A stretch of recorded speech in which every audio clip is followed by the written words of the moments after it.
हे हे माझ्या महाराष्ट्रातल्या तमाम या महाराष्ट्राचं या देशाचं भविष्य म्हणजे तुम्ही हो तुम्हीच मुलं मुली सर्व अवघे 8 दिवसापूर्वी आपलं चॅनल सुरू झालं आणि अरे 1,000 सबस्क्रायबर होण्यात आले. थँक्यू खूप खूप धन्यवाद. आणि तुम्ही जे माझ्यावर प्रचंड असा भरोसा दाखवतायत याच भरोशात तर मी आजचा टॉपिक घेऊन आलोय जो तुम्हाला 4 मार्कला येतोच एक्झामला. ओके. आणि ह्या 4 मार्क मधून या 4 मार्क मधून 1 मिनिट कमी होणार आहे बाबा. या 4 मार्क्स मधून आपल्याला मिनिमम 3 मार्क काढायचे जे तोडको मोडको इंग्लिश तरी मिळतील, 4 पैकी 4ही मिळतील ज्यांनी छान इंग्लिश केलं. आधीपासून जे करत आले ते. आता बरेच लोक असं सांगतात की हाऊ टू स्कोर 60+. अरे यार आतापर्यंत काहीच केलं नाही. ग्रामर तुला छळून गेल बाबा, ग्रामर भयानक छळेल. अरे ते ग्रामरला सोपा टॉपिक काय 2 ते 3 मार्कला येईल तो तो म्हणजे सफिक्स आणि प्रिफिक्स. ठीक आहे. सफिक्स प्रिफिक्स तुम्हाला देऊन जाईल हक्काचे 2-3 मार्क, ते काय खूप विशेष नाही. ते तू असं अर्धा तास 1 तास ते वाचून काढ, एकदा लिहून काढ, लिहिल्याशिवाय ते स्पेलिंग लक्षात राहणार नाही. तर सफिक्स प्रिफिक्स देईल, मग ते कोलोकेशन आहे, वाक्य बनवायचं, sentence, break the rule, waste avoid waste of money, असे ते शब्द आहे त्याचं करूया. तर त्याचाही व्हिडिओ आपण प्रयत्न करू आणायचा. पण तुम्ही जर ग्रामरवर उड्या मारणार तर हाताचे मार्क घालून बसणार. जर मागचे 3 महिने तुम्ही अभ्यास करत आले व्यवस्थित, तुमच्या स्पेलिंग मिस्टेक नाही, तुमचं हँडरायटिंग छान आहे, या 2 गोष्टी आहेत आणि तुम्ही मेहनती आहात, only then and then you can score 60+out of 70 इंग्लिशमध्ये. ठीक आहे. एका मॅथ नाही, मॅथ मध्ये मिळू शकतो, मॅथ मध्ये मार्क्स कट होत नाही, व्यवस्थित सर्व छान लिहिलं. पण इंग्लिश आहे बाबा, इंग्लिश मध्ये आउट ऑफ मार्क्स मिळवणं थोडस हाय लेवलचं स्किल हवं. आता तुम्ही स्वतःच बघा ना, तुम्ही किती दिवस टाइमपास केला, काय केला, कधी अभ्यासाला सुरुवात केली. आता जे सत्य ते मी सांगतो मित्रांनो. ठीक आहे. पण तुम्ही आपले डायलॉग रायटिंगची प्रॅक्टिस करा, पिक्चर रायटिंगची करा, स्पीच रायटिंग दिलं ते करा, मागे आता सीन पॅसेजचे दिले IMP ते करा बाबांनो, हे करा. आणि तुम्ही ह्या व्हिडिओला भरपूर भरपूर शेअर करा, लाईक करा, आणि जेवढे लाईक आहे तेवढ्या कमेंट पण पाहिजे. तुम्हाला जसा व्हिडिओ वाटतो त्या कमेंट लिहा बाबांनो, बस. आणि असं झालं, उद्याच लगेच म्हणजे 17 नोव्हेंबर उद्याच मी इंग्लिश पेपरला कसं टॅकल करायचं, how to tackle English paper, कसा अटेम्प्ट करायचा, अगोदर कोणता क्वेश्चन घ्यायचा, कसं सोडवायचं, फुल कॉन्फिडन्स फुल जोश तुमच्यात भरून देईल, अशी आग लावून देणार तुम्ही पेपरमध्ये, इतकं छान तुम्हाला मी सांगेल. ठीक आहे. तर आजच्या टॉपिकवर येऊया, तो म्हणजे पिक्चर रायटिंग. 100% येणारा टॉपिक. या एक क्वेश्चन राहणार आहे आपल्याला पिक्चर रायटिंगचा, आपला केस किंगचा मध्ये ऍड आहे, आधीच्या क्वेश्चन मध्ये पेपरमध्ये सापडणार नाही. ठीक आहे. आता पिक्चर रायटिंग म्हणजे काय. हा 2 ते 3 तास सिनेमा हॉल मध्ये पाहायला जातो. ओ हो, पिक्चर पाहतो. कसा कसा पिक्चर. बरं तो पिक्चर नाही पाहत तर काही फोटो पाहतो आपण, आणि त्या फोटोंना पाहून आपल्या मनात छान छान विचार येतात, काही वेळेस खराब पण विचार येतात. आणि हेच सर्व विचार जे तुमच्या मदर टंग मातृभाषा मराठी हिंदीत जे डोक्यात येत आहेत, यांनाच इंग्लिशमध्ये आपल्याला या ठिकाणी लिहायचंय. ठीक आहे. आणि ते लिहित असताना आपल्याला थोडस लिमिटेशन पण आहे.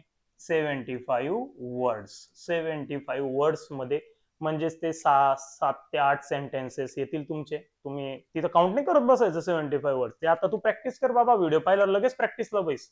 झालं तुझं. हे तू अंदाज घेऊन घ्या की 75 वर्ड तुमचे किती लाईन मध्ये होत आहे. बरोबर तो अंदाज तुमचा तिथं कामाला येईल.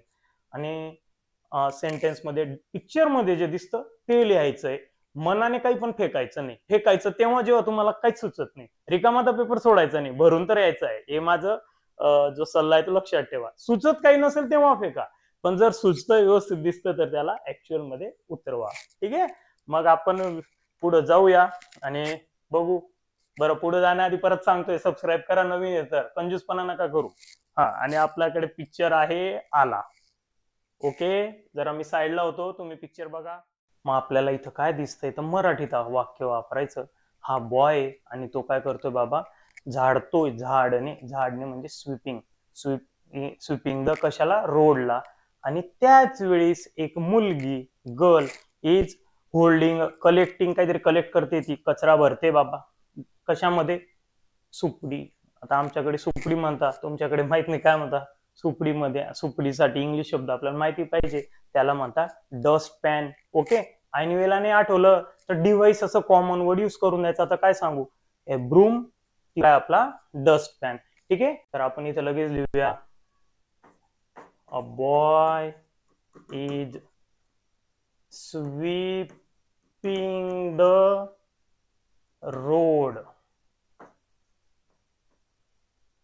विथ काय बाबा ब्रूम, BROOM, बी बर का.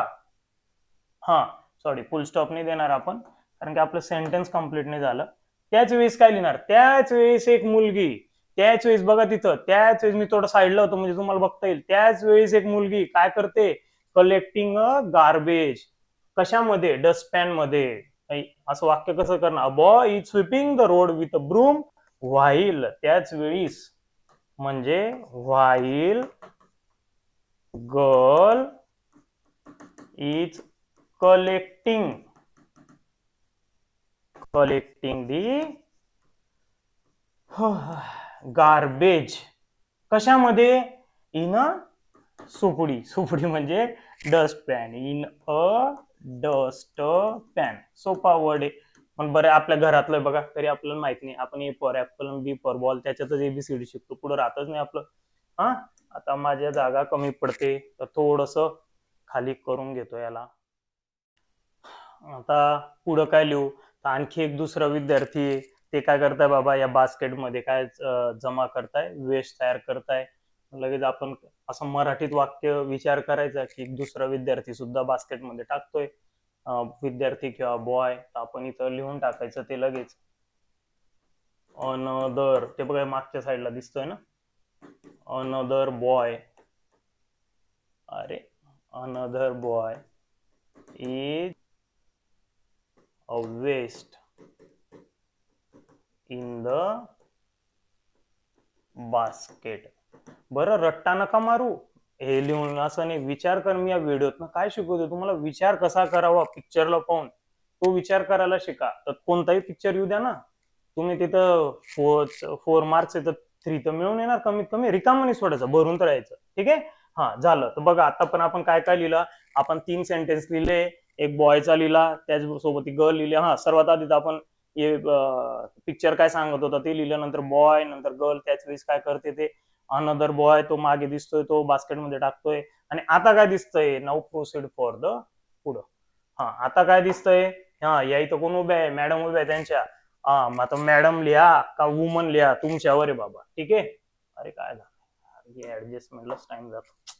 हा तर काय दिसतंय तिथं, अ टीचर, वुमन लिहा, टीचर लिहा, मॅम लिहा. मॅम पेक्षा टीचर वर राहतं. हा मग टीचर उभे आहेत, इथं उभे आहे आणि टीचर काय बघताय, हा वाक्य वाढवायला शिका. पिक्चर आता नुसतं असं नका लिहून टाकू, teacher is guiding their work, असं लिहिलं तर मग तुला वाक्य कसं काय तुझं वाढेल.